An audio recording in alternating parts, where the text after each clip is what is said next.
Seja muito bem-vindo a mais uma aula de hipnose. Hoje, durante essa aula de hoje, eu vou estar te ensinando como reconhecer alguém que está hipnotizado e, principalmente, o que você pode fazer de bom com reconhecer esses tais dos sintomas do transe.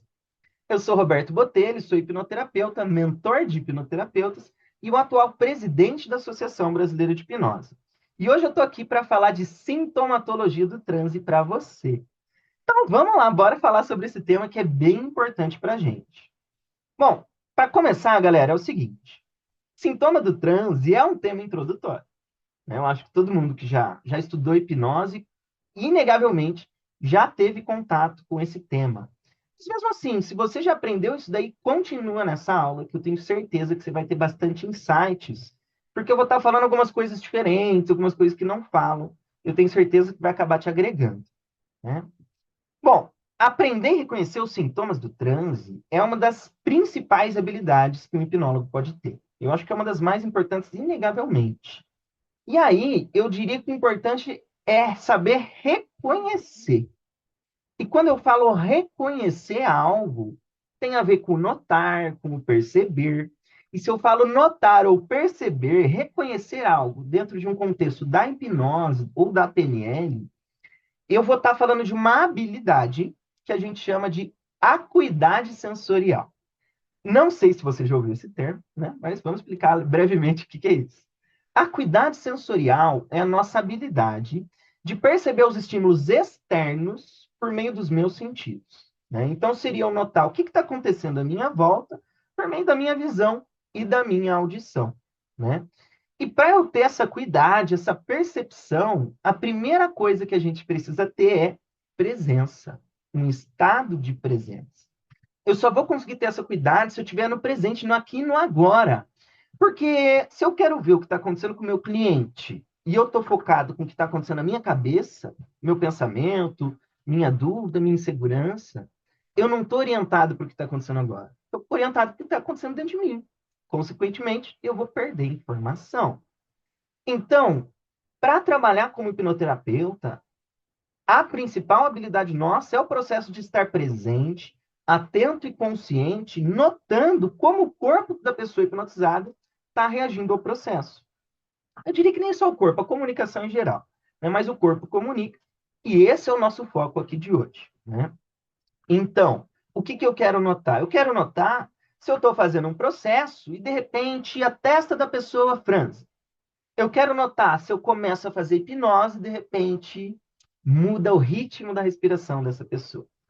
Eu quero notar se eu estou falando com a pessoa, de repente o tom de voz dela muda.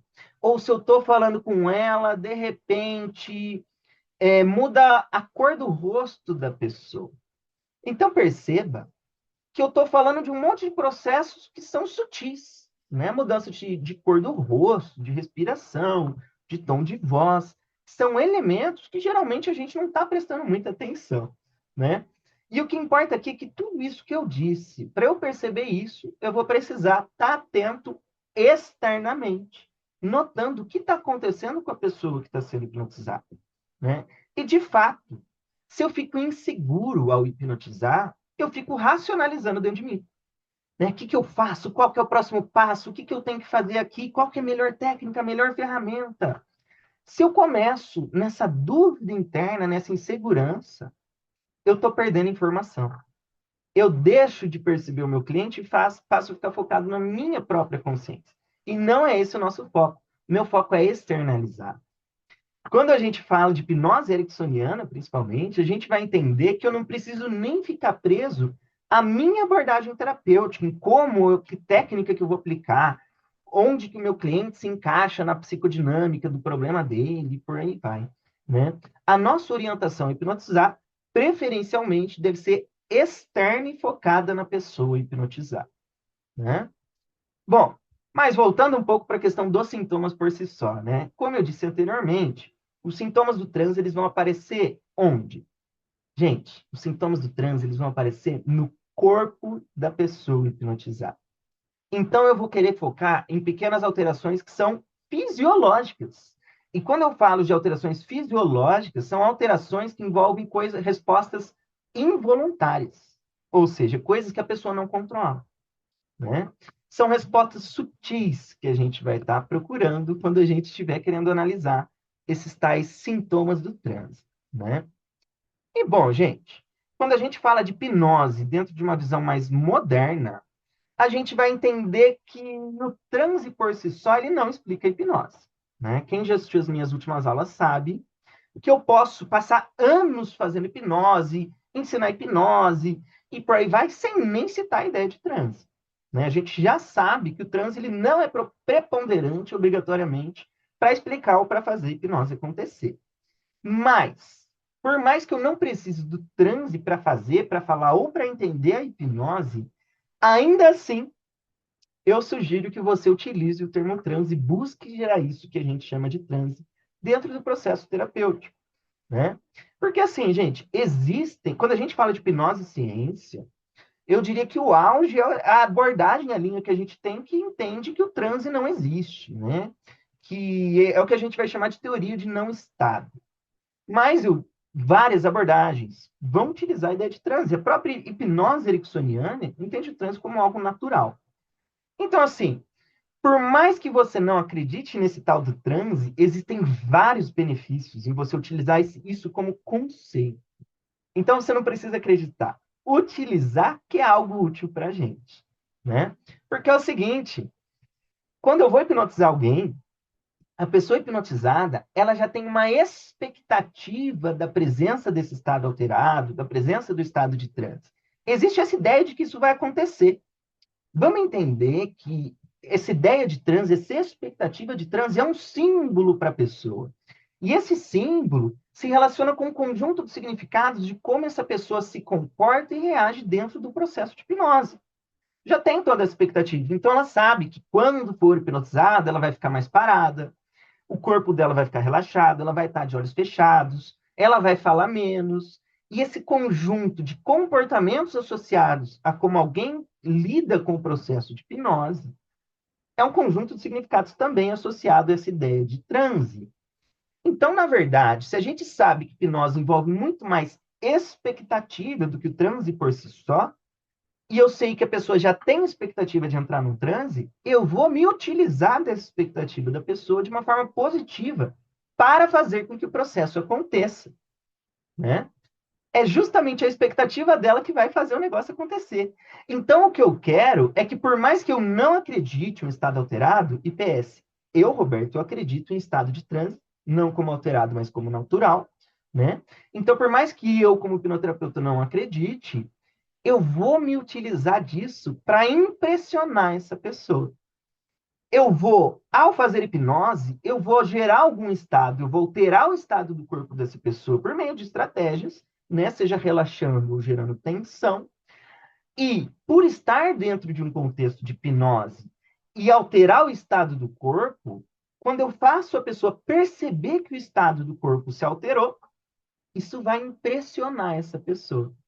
Quando a pessoa se impressiona com a presença de um estado que é diferente no corpo dentro da hipnose, isso aumenta a expectativa e deixa a hipnose infinitamente mais poderosa. A minha última aula que eu dei, que inclusive está sendo publicada no YouTube, é do que é o transe. E ali fica claro para a gente que não importa de fato o que é o transe, o que importa é que eu vou me utilizar de qualquer estado que apareça para convencer a pessoa que ela está hipnotizada, né? E isso deixa a hipnose muito melhor, né? Então, o que importa aqui para a gente não é eu acreditar ou não no estado, mas sim eu ser capaz de notar alterações no estado da pessoa para eu me utilizar dessa alteração de estado de uma forma positiva para ela, né? Então, vamos lá. Tanto em uma visão clássica, quanto em uma visão ericksoniana, mais conversacional, o que a gente deseja ao hipnotizar é justamente alterar o estado do corpo. Na clássica, existe a ideia de estado alterado, né? Então, eu vou hipnotizar ela para mudar a forma que o corpo está reagindo e impressionar ela como se isso fosse a hipnose acontecendo. Quando eu olho dentro de um modelo conversacional ericksoniano, a gente entende que a linguagem vai alterar o corpo da pessoa. E se eu quero trazer recursos, potenciais, estados, se eu quero evocar esses estados de recursos, eu quero notar se isso está acontecendo. E eu vou notar como? Observando o corpo da pessoa, o corpo vai dizer. né? Então, independente do modelo de hipnose que a gente tiver, é útil para a gente falar como se a gente acreditasse que o transe existe, tá? Então, quando eu altero o estado de alguém dentro de um contexto de hipnose, o que eu estou fazendo? Essa alteração de estado não é nada mais do que uma alteração no sistema nervoso autônomo dessa pessoa, né? Na forma que o corpo está lidando, né, com essa parte involuntária. Isso é sistema nervoso, gente. Então, o que eu quero é alterar estado, é deixar a pessoa relaxada, é deixar a pessoa tensa, é alterar a pressão, alterar a respiração, temperatura e várias outras mudanças que são fisiológicas, autônomas, né? E perceba que tudo isso envolve corpo. Corpo. São alterações sutis, gente. Dentro da hipnose, se a gente for entender dentro de uma visão de transe como algo natural, a gente vai entender que essas mudanças sutis acontecem o tempo todo. O tempo todo. Se eu fico um pouco mais tenso, vai acelerar minha frequência cardíaca, vai mudar minha temperatura corporal, vai mudar minha pressão, e isso são processos involuntários. Eu nem noto que isso está acontecendo no meu cotidiano. Então, são alterações sutis que a gente está focando que a gente está focando em notar na pessoa hipnotizada, né? E aí é o seguinte, gente, a gente geralmente não tem costume de ficar percebendo essas respostas, né? Mas, à medida que você começa a conscientemente desenvolver essas habilidades, com o tempo isso vai ficar natural, vai ficar fácil e automático. Então, você começa a desenvolver habilidade conscientemente de perceber esses estímulos. Depois de um tempo, você não precisa mais se preocupar com perceber, que você vai estar percebendo inconscientemente, né? Então, a ideia é o seguinte: você pode notar o que a gente quer perceber na pessoa hipnotizada e você vai notar isso por meio do quê? Do seu estado de presença. Estado de presença, acuidade sensorial. Bom, eu vou lá, vou hipnotizar alguém, e ao fazer a indução hipnótica com essa pessoa, as induções hipnóticas vão ser esses processos que vão causar alterações no sistema nervoso. Exemplo, alterações no sistema parasimpático e alterações no sistema simpático. Em geral, todas as induções hipnóticas vão envolver eu estimular esse sistema nervoso autônomo, parasimpático ou simpático, né? E vamos lembrar de forma bem breve: sistema parasimpático, sistema de relaxamento e digestão. É o sistema de freio do corpo, é o que tira energia, economiza energia e joga para essa parte interna de digestão do corpo. O oposto é o sistema simpático, que não é muito simpático, né? Que é o nosso sistema de estresse, de ansiedade. É o nosso sistema de aceleração. É o sistema que vai dar energia, preparo, tônus muscular. É o sistema que vai dilatar a nossa pupila. É o sistema de atenção, né? Então, um é o freio, que é o parasimpático, relaxamento. E o outro é o acelerador, que é o sistema simpático, o sistema de tensão, estresse, né? Todas as induções hipnóticas vão envolver ativar um ou outro, né? Então, vai ter induções que vão relaxar, relaxar, relaxar, relaxar, vou forçar o sistema parasimpático, e vai ter induções hipnóticas que vai ser o oposto, que vai se envolver gerar tensão, como, por exemplo, as induções de choque, né?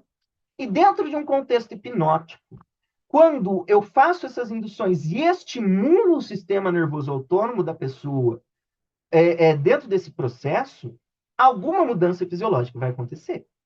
Inevitavelmente vai acontecer. E aí, o que acontece? Se eu forço uma maior ativação do sistema parasimpático ou simpático, vai mudar a experiência interna da pessoa. Ela vai sentir o corpo diferente, ela vai racionalizar um pouco diferente, vai mudar as sensações dela. E se isso está acontecendo dentro de um contexto de hipnose, essa alteração do estado, quando a pessoa percebe que ela está em outro estado, ela vai atribuir essa alteração ao transe. E não importa se você relaxou ou gerou tensão. Se está dentro de um contexto hipnótico, você fez a indução, ela vai classificar isso como fruto do transe da hipnose. E isso vai amplificar a expectativa da pessoa com relação ao próprio processo, deixando a hipnose muito mais intensa e poderosa, né? Eu vou usar essa alteração do corpo, seja qual for, para convencer a pessoa hipnotizada, para impressionar a pessoa hipnotizada de que a hipnose de fato está acontecendo. Então, quanto mais a pessoa hipnotizada notar uma alteração no corpo, maior a expectativa dela e mais forte vai ficar a hipnose. Quando eu convenço a pessoa hipnotizada que ela está hipnotizada, tudo fica mais intenso, né? E justamente por isso que a gente vai focar em notar esses estados de transe, essas alterações fisiológicas no corpo da pessoa. Tá, gente, só que notar essas alterações no corpo é algo legal, super útil, interessante para a gente. Só que é ainda muito mais legal se eu souber utilizar isso que eu notei de uma forma positiva para o processo. Porque, sinceramente, notar não muda muita coisa. Não muda muita coisa. O que importa é o que eu vou fazer com isso que eu notei. E aqui vocês vão aprender a amplificar o processo a partir dessa alteração que foi feita, né? Eu vou usar o próprio sintoma do transe que eu vou notar para retroalimentar o processo da hipnose. E aí, o que, que a gente vai fazer? Eu, como hipnotista, eu vou descrever aquilo que eu estou vendo e eu vou fazer a pessoa hipnotizada notar que isso está acontecendo nela. Para que quando ela note essa alteração no corpo dela, ela se impressione, se convença de que a hipnose de fato está acontecendo. Então, o que eu quero não é só notar o transe. Eu quero fazer com que a pessoa hipnotizada note essa alteração para amplificar o poder da hipnose, para impressionar ela. Eu notar não é grande coisa.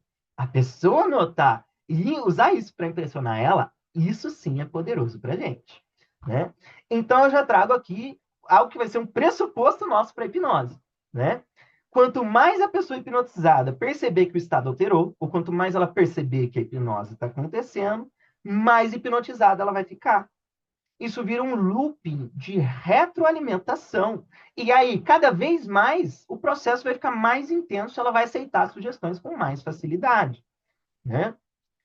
Tem muito hipnólogo que não sacou isso aí, né? E faz toda a diferença isso. E aí, eu já trago aqui para vocês um conteúdo, um termo que é da hipnose ericksoniana, que é o termo descrição, né? A descrição, quem é aluno meu, né, que já me acompanha há um tempo, quem estudou Milton Erickson, vai ver que esse termo descrição é um dos termos bases das induções ericksonianas, né? E bom, esse termo descrição ele pode aparecer com outros nomes, dependendo da literatura. Mas aqui eu vou usar a descrição por si só, né? Tá, o que, que é essa tal da descrição? A descrição, gente, envolveria justamente esse processo de eu fazer a pessoa notar a alteração do estado, ou esses sintomas, e usar isso para impressionar ela. Eu vou fazer ela notar enquanto eu descrevo essa alteração fisiológica, né? Eu vou fazer, qual descrever essa alteração, dentro de um contexto hipnótico, isso vai impressionar essa pessoa. Então, se você for ver vídeos do Milton Erickson hipnotizando, é comum você ver ele falando coisas do tipo assim, e eu noto que as suas pálpebras estão vibrando. E eu percebo que a sua respiração já se acalmou, que os seus músculos se soltaram, e isso é um sinal de que você já entrou em transe. Eu percebo agora que você está tendo espasmos na sua perna. Olha que interessante, o seu inconsciente está fazendo você entrar em hipnose aqui. Olha isso, gente. Então é diferente eu simplesmente, como hipnólogo, notar esse espasmo ou notar essa pálpebra vibrando, de eu usar esse espasmo e essa pálpebra vibrando para impressionar a pessoa. É diferente. Eu notar é legal, mas eu posso fazer algo de bom disso, né? Então, o que, que eu vou fazer? Eu vou notar e vou fazer a pessoa perceber e amplificar a percepção disso, classificando essa alteração que aconteceu como fruto da hipnose. É essa a ideia que eu tenho para trazer aqui para vocês, né? Eu vou direcionar a atenção consciente da pessoa para isso, vou fazer ela notar e vou amplificar. Se eu descrever essa experiência de uma forma congruente dentro do contexto hipnótico, essa descrição vai pressupor que isso é fruto da hipnose e vai amplificar a expectativa, né? Então, eu vou notar e eu vou descrever isso como se isso fosse fruto da hipnose. E isso vai convencer a pessoa de que ela está hipnotizada. Bom, descrever o sintoma do transe para a pessoa é uma das estratégias mais elegantes que a gente tem, uma das mais eficientes que a gente pode trazer lá do Milton Erickson. E aí é o seguinte, um outro grande benefício da gente estar descrevendo esses sintomas que a gente está vendo É que assim, eu estou verbalizando aquilo que é verdadeiro, aquilo que é verificável. Consequentemente, eu estou me vinculando mais com a pessoa, eu estou acompanhando a experiência dela. Esse processo de descrição envolve aquilo que a gente chama na Ericksoniana de utilização, ou de acompanhar a experiência da pessoa, né? Em níveis mais profundos, para quem é mais técnico, a descrição ela gera um processo de yes set, né? Então ela faz toda a diferença no processo de hipnotizar a pessoa, deixando tudo muito mais fácil, né? Mas voltando, a gente vai notar os sinais do transe no corpo da pessoa e a gente vai descrever esses sinais de transe para o cliente com o objetivo de convencer ele de que o estado do corpo dele está sendo alterado pelo próprio processo da hipnose, tá? E aí, nós, como hipnotistas, a gente vai estar gerando estímulos que vão alterar o corpo dessa pessoa, né? Alterar o funcionamento autônomo dessa pessoa, e, consequentemente, se eu alterei esse funcionamento padrão do sistema nervoso, que não é bem padrão, né? Porque, na verdade, tudo isso é padrão. Se eu gero essa alteração, isso convence. Isso convence muito, gente. Tá, pensa assim, eu vou te hipnotizar, você chega em um estado. De repente, eu vou fazer o ritual da indução hipnótica e quando você percebe, você sente o seu corpo muito mais pesado, você percebe que você está com sensação de calor, você percebe que suas pálpebras estão vibrando um monte, que você está tendo espasmos, movimentos involuntários nos dedos da sua mão.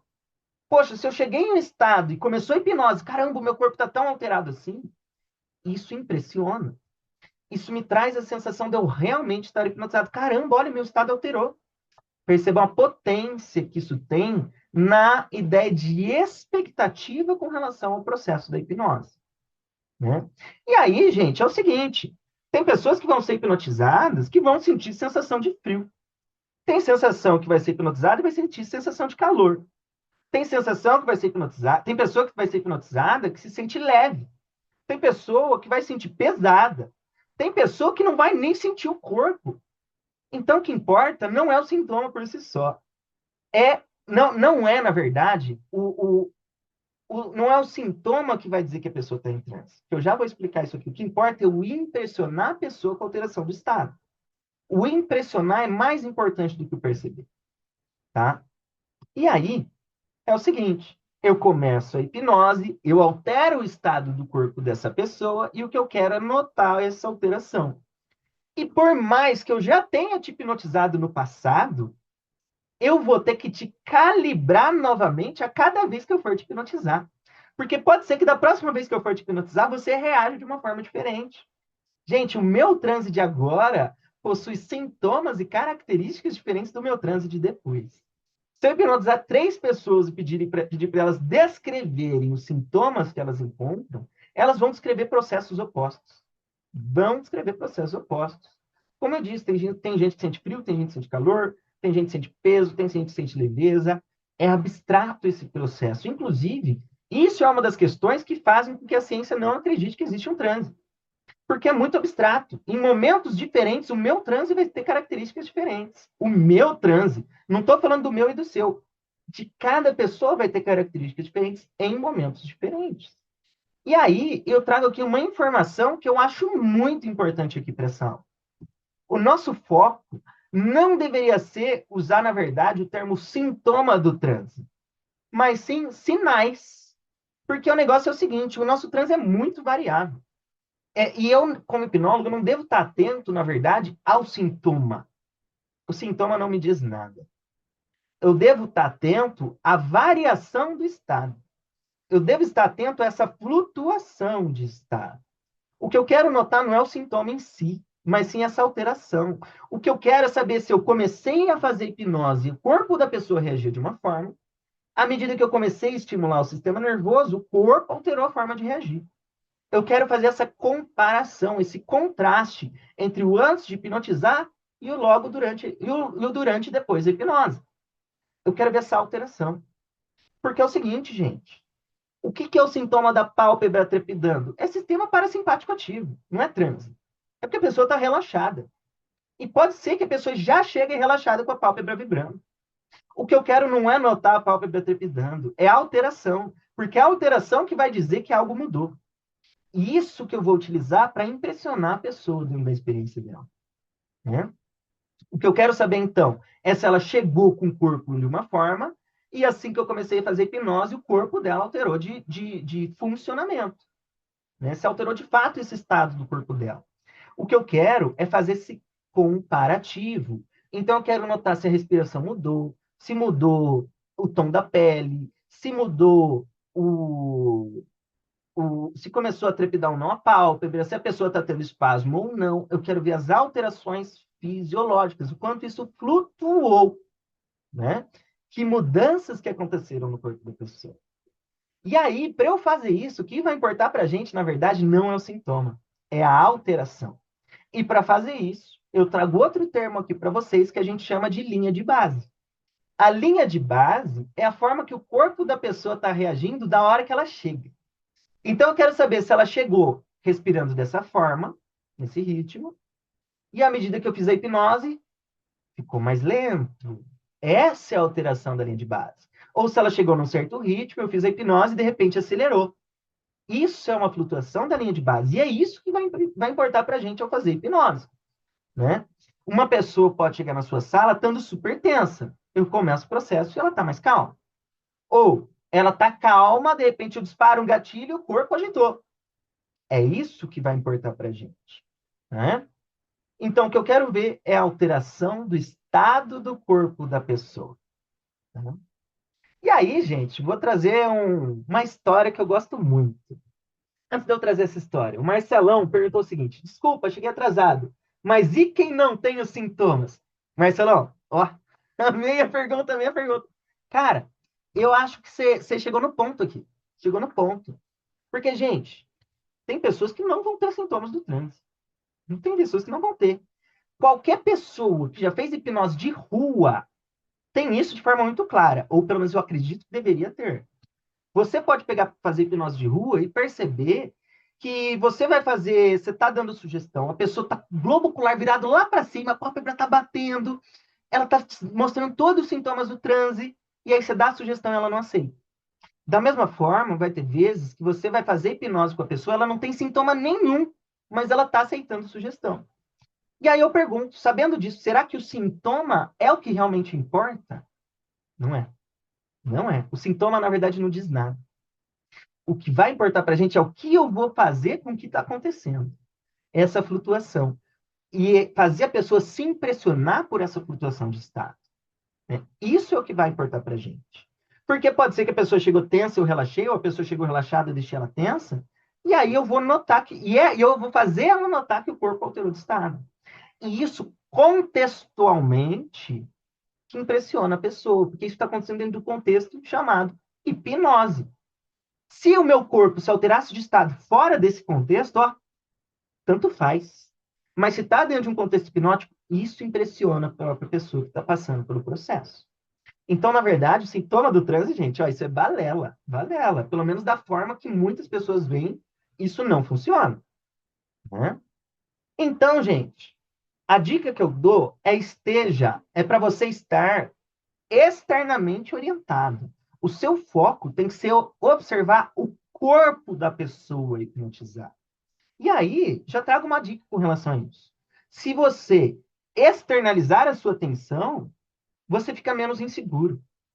Você fica menos inseguro. Porque se eu estou internamente orientado e eu começo a ficar inseguro, eu vou começar a ter diálogos internos. Tipo, poxa, o que está acontecendo? O que será que eu tenho que fazer agora? Qual que é o próximo passo? Consequentemente, se eu estou orientado para dentro, eu estou perdendo a informação que me importa, que é o que está vindo do meu cliente. Né? E se eu jogo a minha atenção para fora, eu tiro esse diálogo interno. Isso me traz mais segurança na hora de hipnotizar.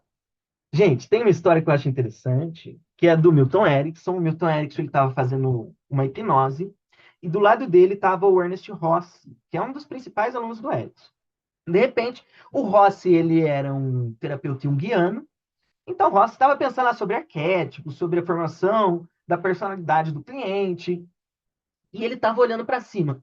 De repente, o Erickson vai lá, dá umas cotoveladas no Ross e fala assim, ó, Ross, Seu cliente não está no teto, não, ele está na sua frente. Você está perdendo o que é mais importante aqui, né? O que o Erickson estava dizendo? Cara, se você está preso na sua teoria, você está perdendo informação que o seu cliente está te trazendo e que está te dando solução. Usa o que o seu cliente está te trazendo. Isso é muito mais importante do que a sua insegurança ou a sua racionalidade ali nesse processo, né? Se você ficar muito preso na sua mente, na sua insegurança, você está perdendo as informações importantes que estão sendo comunicadas pelo seu cliente, né? Então, esteja presente e notando agora o corpo da pessoa hipnotizada, né? E aí, gente, notar essa alteração, essa flutuação do estado do corpo da pessoa hipnotizada é uma habilidade que é desenvolvida. Você treina essa habilidade que nem você aprendeu a dirigir um carro. Você vai fazer algumas vezes, em algum momento isso vai se automatizar. E aí você não vai mais precisar se preocupar com ficar anotando essas alterações. Só que para isso eu vou ter que começar a anotar conscientemente, ativamente. Vou fazer isso uma, duas, três, 10 vezes, uma hora automatizou. Né? Basicamente é isso aí. José, você gostaria de fazer uma pergunta? Ah, sim, bom dia, tá me ouvindo? Bom dia, estamos ouvindo. Roberto, eu tô achando muito, muito legal mesmo. Tô entendendo, tá melhorando o meu entendimento, a profundidade do meu conhecimento. Eu queria só saber, um detalhe assim. Além da gente perceber e mostrar para a pessoa que aquilo está acontecendo, é possível também, de alguma forma, a gente ajudar a criar essas mudanças. Quando eu falo para a pessoa mais ou menos assim, talvez você consiga perceber os dedos da sua mão se relaxando, por exemplo.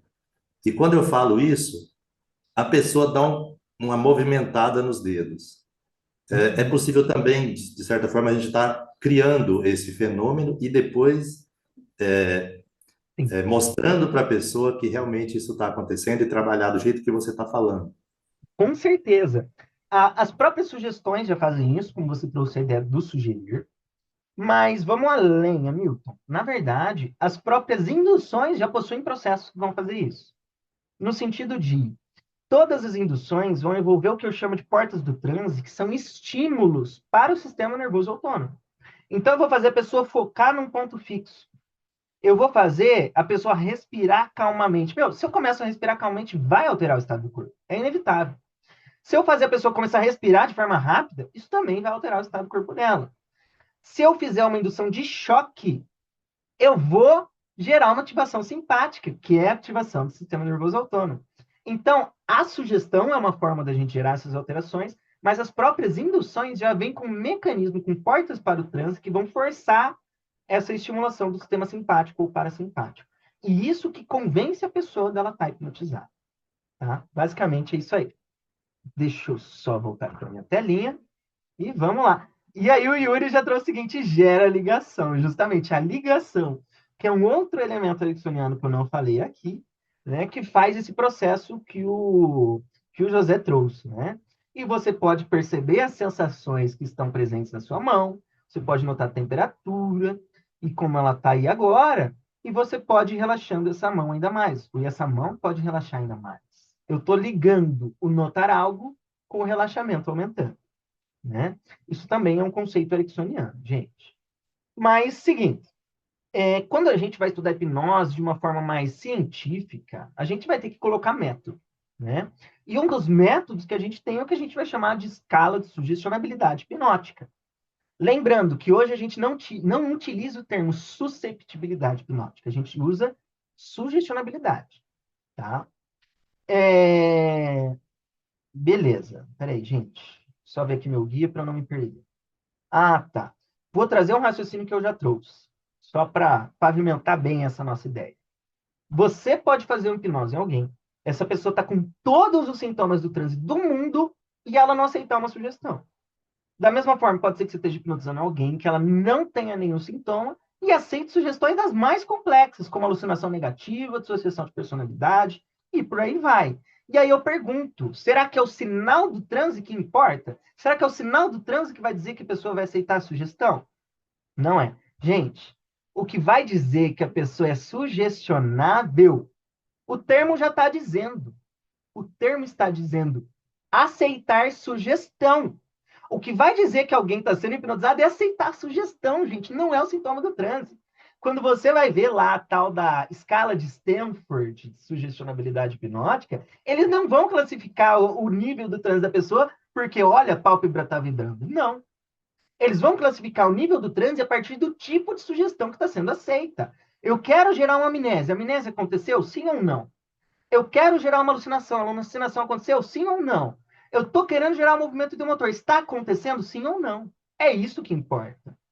Porque o que vai caracterizar a hipnose é eu dar sugestões e as sugestões serem aceitas. Principalmente sugestões que envolvam respostas involuntárias. Então, o sinal do transe, ó, tanto faz muitas das vezes. Né? Eu digo que o que importa da sugestão de transe não é o sinal do transe acontecer. É você fazer algo de bom com o que aconteceu. Né? E aí, o que vai importar para a gente é essa comparação, esse contraste, essa flutuação de estado entre o antes da hipnose acontecer e o após a hipnose ter começado. Tá, gente, sintomas do transe, em geral, eles vão envolver alterações que são fisiológicas. E essas alterações vão envolver coisas, uma alteração na frequência cardíaca da pessoa. Se mudou a frequência cardíaca, vai mudar a pressão. Se mudou a pressão, vai mudar a temperatura. Mudou a temperatura, mudou a pressão, você vai ver que vai mudar, por exemplo, a veia carótida, ela vai ficar muito, pulsando muito mais. O que, que vai acontecer? Se mudou a pressão, mudou a temperatura, vai mudar a cor do rosto da pessoa, porque mudou a forma que o sangue está correndo no corpo dessa pessoa.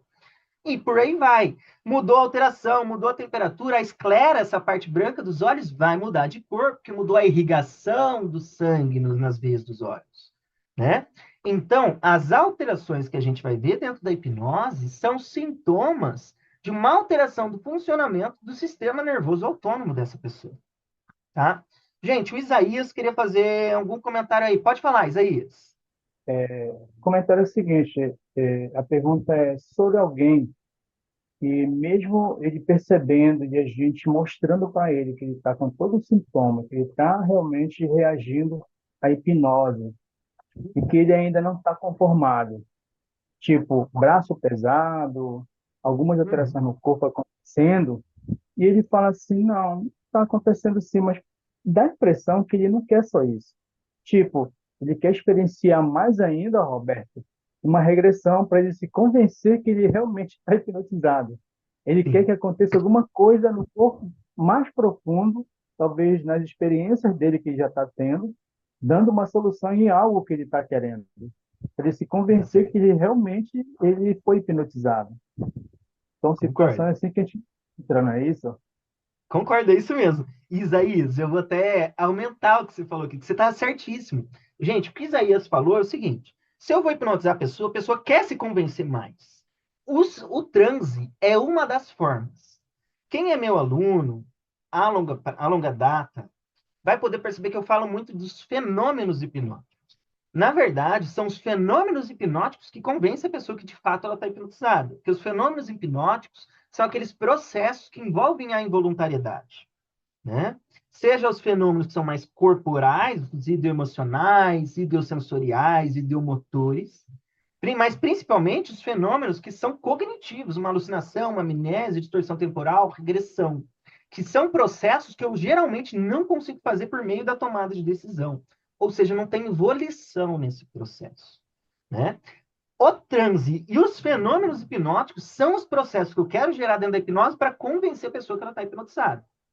E já aproveitando, Isaías, que você comentou, uma das nossas próximas aulas é de fenômenos hipnóticos. Eu acho que daqui a Olha, 2 aulas eu vou falar de fenômenos hipnóticos. Está próximo aí já. olha só para complementar o que eu estou falando, Alberto, é que ele queria tanto mesmo, ele quer ainda, tanto ser Uhum, hipnotizado, sentir esse sintoma, ele realmente, talvez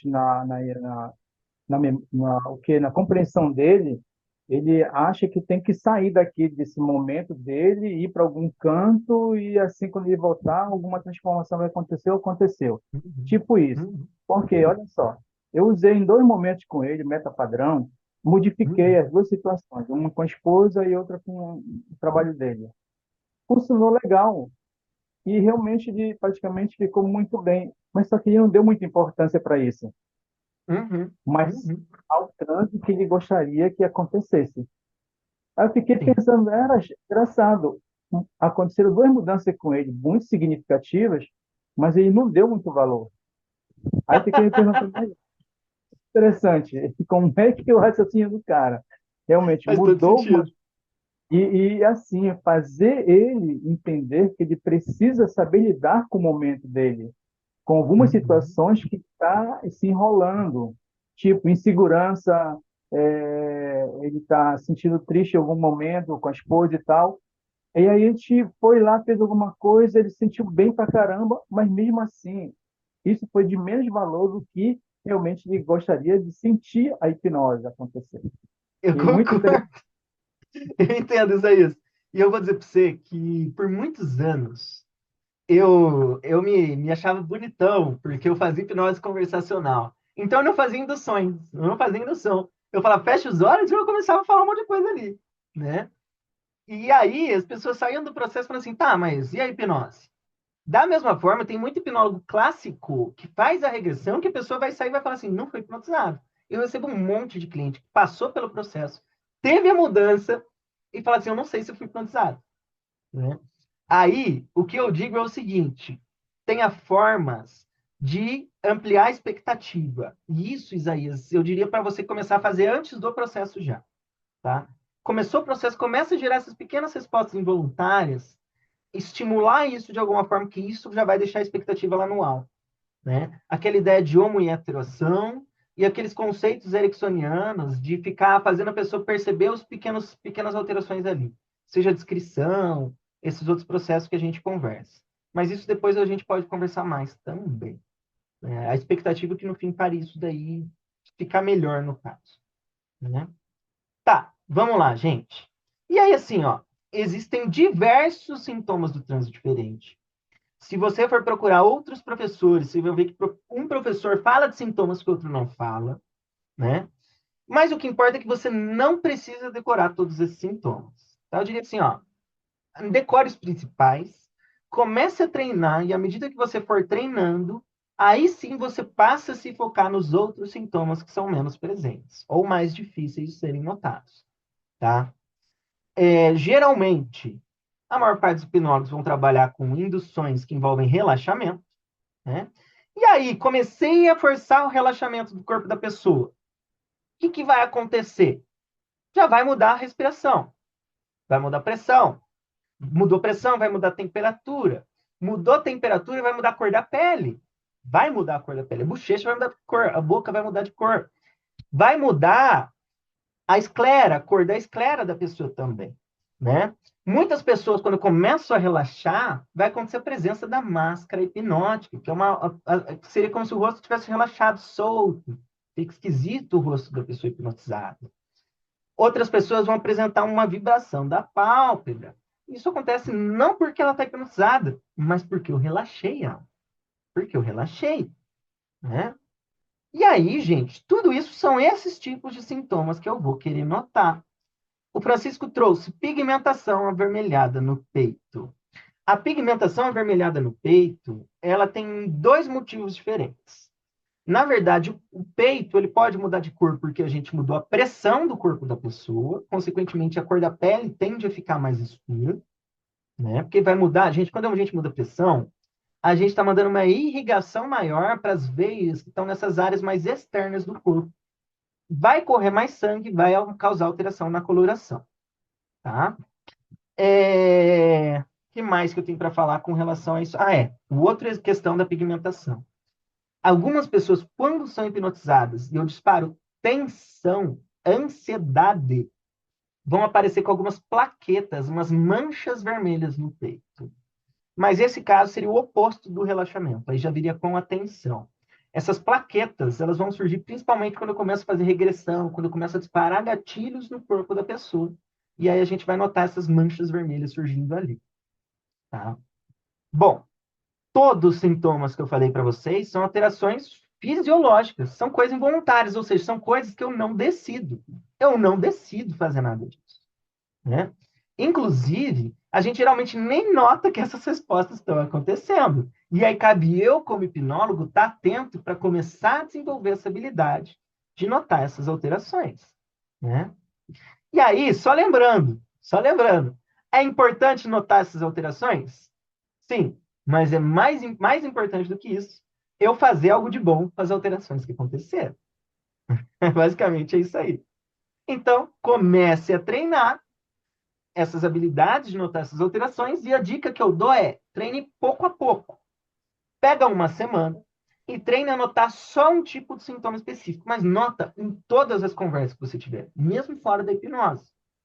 Então, essa semana, eu vou notar as alterações na respiração das pessoas. Então, eu vou começar a conversar com a pessoa, vou notar o ritmo da respiração, e à medida que eu vou conversando, eu vou notar se a respiração alterou ou não. Semana que vem, agora eu quero notar alteração na bochecha, da cor da bochecha das pessoas. E por aí vai. Né? O Yuri, quer falar algo? Fala, Yuri. Não sei se quer falar algo. Tá certo, então. Então, vamos lá. Então, vamos lá, gente. Vamos falar quais seriam esses sintomas que a gente pode perceber durante uma hipnose. Primeiros sintomas que a gente vai trazer são sintomas que vão envolver os olhos. Os olhos são ótimos para a gente perceber essas respostas, né? Primeiro sintoma que a gente vai ter é a trepidação das pálpebras. Algumas pessoas hipnotizadas, quando estão de olhos fechados, vão ter uma vibraçãozinha na pálpebra, ela vai ficar batendinha assim. Isso tem a ver com relaxamento, tá, gente? Notou que a pessoa está trepidando, com a pálpebra trepidando, joga atenção, amplifica a percepção disso dentro de um contexto hipnótico. Que outros sintomas a gente vai ter nos olhos? O olhar fixo, o olhar cataléptico, que é quando a pessoa fixa o olho num pontinho e viaja na maionese. Sabe quando você faz isso? Você está de boa na sua casa, de repente você viaja na maionese, vai para o mundo da imaginação. Quem está olhando de fora vai ver que seu olho está fixo num ponto. Vira e mexe, eu estou de boa na minha casa, de repente a minha mulher fala comigo, eu nem ouço, ela passa a mão na minha frente e eu não vejo que ela passou a mão. Ela, Roberto, aí eu voltou, o que você quer? Isso é um processo. Eu estava em estado de transe ali, e o olho fixo, esse olho de peixe morto, é um bom sinal. Né? Alguns vão chamar de gazed eyes. Né? Olhar fixo, cataléptico, olho de peixe morto, ou gazed eyes. Um outro sintoma que a gente vai ver no olho é o globo, são as escleras vermelhas. Né? Muitas pessoas, quando relaxam o corpo, vai mudar toda a irrigação sanguínea dos olhos e a esclera tende a ficar vermelha. Eu, por exemplo, ao ser hipnotizado, geralmente eu abro o olho e parece que eu estava chorando. Né? É bem comum isso acontecer. Da mesma forma, algumas pessoas, ao serem hipnotizadas, vão jogar o globo ocular lá para cima. Como se estivesse olhando o topo da cabeça e ficaria essa parte branca dos olhos ali aparecendo. Né? Esse globo ocular virado para cima pode ser também um sintoma do transe para a gente. Né? E o último sintoma que a gente vai ter nos olhos é o movimento involuntário do globo ocular. Seria quando a pessoa está com os olhos fechados e o globo ocular dela está mexendo sem parar dentro da cabeça dela ali. Esse movimento involuntário dos olhos é o mesmo movimento ocular que a gente vê durante o sono REM. Né? Esse movimento ocular involuntário ele tem a ver com a formação de imagens. Se eu estou vendo que a pessoa está mexendo, está com a pálpebra fechada, mas o globo ocular está mexendo lá dentro, isso é sinal de que ela está criando imagens dentro da cabeça. Tá?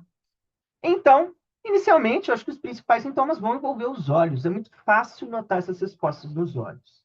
Né? Mas a gente também vai ter outros sintomas, como, por exemplo, um aumento no calibre da carótida. Né? A carótida é essa artéria que passa aqui, e ela, quando a gente hipnotiza algumas pessoas, vocês vão ver que elas ficam grossas, elas passam até pulsar. Né? Isso é um ótimo sinal para a gente. Que mais? Espasmo, gente. As pessoas hipnotizadas muitas vezes começam a ter espasmos, que seriam movimentos musculares involuntários. Tá? Seja movimento do pé, o pé começa a movimentar involuntariamente, um dedo, a pessoa está ali parada, mas o dedo começa a fazer algum movimentinho. Eu vou me utilizar isso a favor do próprio processo. Tá? Basicamente é isso aí. Quais outros sintomas a gente vai poder encontrar? Alteração no ritmo da respiração. Basicamente é isso. Se eu disparar o sistema simpático ou parasimpático, inevitavelmente vai alterar o ritmo da respiração. Seja acelerar a respiração ou diminuir esse ritmo. Né? Alterei a respiração, alterei a pressão, o que vai acontecer? Vai alterar a cor da pele. Principalmente a cor da bochecha e a cor dos lábios. Né? Isso é um ótimo sintoma para a gente também. Mas eu diria que a alteração da cor do rosto é um sintoma mais difícil de perceber. Eu diria para vocês deixarem para desenvolver a habilidade de perceber a alteração da cor do rosto um pouco depois, mais para frente. Depois que você já tiver automatizado com facilidade e estiver aplicando de forma natural a percepção dos sintomas mais simples, aí você vai passar a treinar a percepção da alteração da cor da pele, tá? Que outro sintoma a gente vai ver? O aumento do relaxamento. Poxa, é óbvio, né? Relaxamento vai ser um sinal para a gente. Então, se a pessoa chega tensa, de repente, cortisol, isso é um sinal para a gente, né? Um outro sintoma, e esse aqui eu acho impactante, esse aqui eu acho bom, que é o que a gente vai chamar de máscara hipnótica. A máscara hipnótica é um sintoma que a gente vai ver na face da pessoa, onde a pessoa hipnotizada vai parecer que está usando uma máscara, ou seja, parece que o rosto dela está esquisito. Isso acontece porque muitas vezes, ao hipnotizar, a gente gera um grande relaxamento, e esse relaxamento tira a tensão dos músculos da face, de uma forma que geralmente a gente não fica relaxado desse jeito.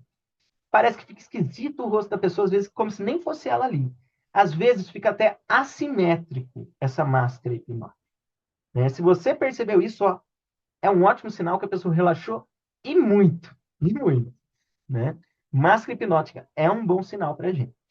Já falei dos sintomas dos olhos, movimento globocular, globo ocular fixo, globo ocular virado para cima. Já falei do aumento do calibre da carótida.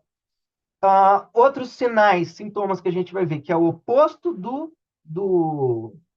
dos espasmos. Muitas pessoas hipnotizadas vão ter uma economia de movimento, uma imobilidade corporal, uma falta de iniciativa comportamental. Algumas pessoas, ao entrar em transe, elas não vão querer ficar se mexendo, tá? Se você percebeu que a pessoa parou de se mexer de uma forma normal, isso também pode ser utilizado, né? Então, é comum a gente ver Erickson fazendo hipnose, ele tá ali no meio de uma sala, e aí ele começa a fazer hipnose com a pessoa, e ele fala assim, olha, eu vejo que você tá muito parado. Aí ele vira para alguém da plateia e fala assim, olha, as pessoas aqui estão calmas, mas olha, fulano acabou de mexer. Fulano ali acabou de se mexer, e você continua parado aqui agora. Então, você pode relaxar ainda mais e entrar mais fundo no transe. Eu estou fazendo a pessoa se impressionar por estar com menos movimentos corporais. Tá? Os espasmos eu já falei. Quais outros sintomas a gente pode ver? Vermelhidão nos olhos, já falei disso também. Algumas pessoas, ao entrarem em transe, vão começar a ter um movimento de deglutição. Deglutição, gente, é esse processo de ficar engolindo seco. Isso aqui, ó. Sabe quando você está engolindo e não tem nada na boca? O movimento de deglutição é um movimento de alívio de tensão. Geralmente vai envolver quando você está forçando o relaxamento da pessoa. Ou quando você está estimulando tensão e ela quer segurar essa tensão. Tá? Mas geralmente, se está forçando o relaxamento, a pessoa quer liberar a tensão, ela vai começar a engolir. Isso é um ótimo sinal para a gente. Isso pode ser reforçado. Tá? Outros sintomas. Lá, o José trouxe a lacrimação. Sim, lacrimação entra muito bem. A lacrimação, ela vai junto com o globo ocular vermelho, né? A alteração da cor da esclera. Tá junto ali, tá, gente? Muitas pessoas, ao entrar em transe, vai escorrer uma lagriminha, mesmo estando se sentindo bem. Não é uma lágrima ruim, mas é porque ficou seco os olhos, ou o contrário, né? Tá. Algumas pessoas vão apresentar catalepsia. Catalepsia seria um membro do corpo paralisado no ar, né? A catalepsia eu poderia até associar com a imobilidade corporal que eu citei anteriormente, né? Catalepsia é um sintoma maravilhoso para a gente perceber e amplificar a percepção disso, né? Quem já estudou hipnose ericksoniana sabe que pode se utilizar disso de uma forma incrível. Inclusive, eu tenho uma aula sobre catalepsia no meu canal. Se você quiser aprender a usar a catalepsia, esteja convidado a assistir essa aula, tá? Vamos para os próximos sintomas. Antes disso, a Elisângela, ela mandou uma pergunta aqui, um comentário. Eu já vi relato de lábios dormentes, mas aí a gente não percebe, é a pessoa que conta. Faz sentido, Elis. Faz sentido, porque muda toda a pressão, muda a temperatura. Faz sentido mudar isso. A cor do lábio, gente. Quando a pessoa relaxa ou fica tensa, muda muito. Faz todo sentido, Elis. Tá. Pessoas em transe profundo tendem a relaxar tanto que elas têm o desligamento dos músculos do pescoço, o pescoço tende a tombar para frente. E ele não tende só a tombar. Quando esse pescoço tomba, o que eu quero notar é se ele realmente está solto ou não. Algumas pessoas vão tombar, mas vai estar rígido. Então, o que que a gente faz? Você vai tocar no ombro da pessoa e vai dar uma leve empurrãozinho para o lado. Leve empurrãozinho. O que você quer ver é se ele fica mole o pescoço. Faz isso aqui, ó. Se o pescoço tiver essa movimentação, é um sinal de que ela teve, de fato, o desligamento dos músculos do pescoço. Isso é ótimo para você e você pode se utilizar disso de uma forma positiva, tá? Bom, alteração da frequência cardíaca, a gente já falou. Alteração na temperatura corporal, isso é algo que geralmente a gente não nota muito. A forma que você tem de ver uma alteração da temperatura do corpo é tocar na mão da pessoa hipnotizada. Hoje em dia, a gente não faz muito isso, mas a galera mais antiga fazia. Ao fazer indução hipnótica, eles pegavam na mão da pessoa. Porque algumas pessoas hipnotizadas começam a suar pelas mãos quando foram hipnotizadas. Por quê? Porque mudou a pressão do corpo. Vai mudar a temperatura, vai suar a mão. Tá? Isso é bem comum, gente, bem comum. Alteração da temperatura corporal, aumento do relaxamento, surgimento das placas no corpo. Surgimento das placas no corpo, eu citei anteriormente, mas estava aqui anotado. Bom, gente, esses são sintomas mais fisiológicos, né? E eu diria que são os principais. Existem outros tipos de sintomas que são coisas que a gente não vai notar, né? Sintomas como dissociações, a pessoa estar dissociada, a pessoa estar anestesiada, a pessoa estar com hiperestesia, percebendo estímulos, sensações que ela não perceberia, uma amnésia parcial ou generalizada, sensação dos membros leves, ou o oposto, sensação dos membros pesados, atenção seletiva, foco, aquela atenção de túnel, demora para responder sugestões, né? Só que esses sintomas aqui são coisas abstratas, são coisas que não vai ter tanta utilidade a nível de fazer algo a partir disso, tá? Mas vai ter utilidade no sentido de perceber que isso está acontecendo. Aí sim. E bom, se você quer realmente desenvolver a habilidade de notar essa flutuação do estado do corpo da pessoa, a maior dica que eu tenho para te dar é o seguinte: comece a desenvolver essa habilidade focando em pequenas porções desse comportamento. E fazer isso de uma forma ativa. Pequenas porções de forma ativa. Vamos lá, vamos entender isso aí. Quando eu começo a aprender a dirigir um carro, eu primeiro começo a aprender a pisar no pedal. Eu vou aprender a pisar na embreagem, eu vou soltando a embreagem, vou pisando no acelerador. Eu tenho que aprender a fazer esse movimento no pé primeiro. Não adianta eu querer me meter numa rodovia se eu não aprendi a fazer isso no pé ainda. Então, primeiro eu aprendo a mudar os pedais. Aprendi a fazer isso, eu vou aprender a mudar a marcha. Aprendi a mudar a marcha, aí eu vou colocando outras porções dos comportamentos. Não adianta eu querer trazer o todo se eu não aprendi o pequenininho. Então, eu aprendo a mudar o pé, aprendo a marcha, aprendo a girar o volante, e eu vou fazendo isso. Em algum momento, eu não preciso mais nem pensar para dirigir o carro.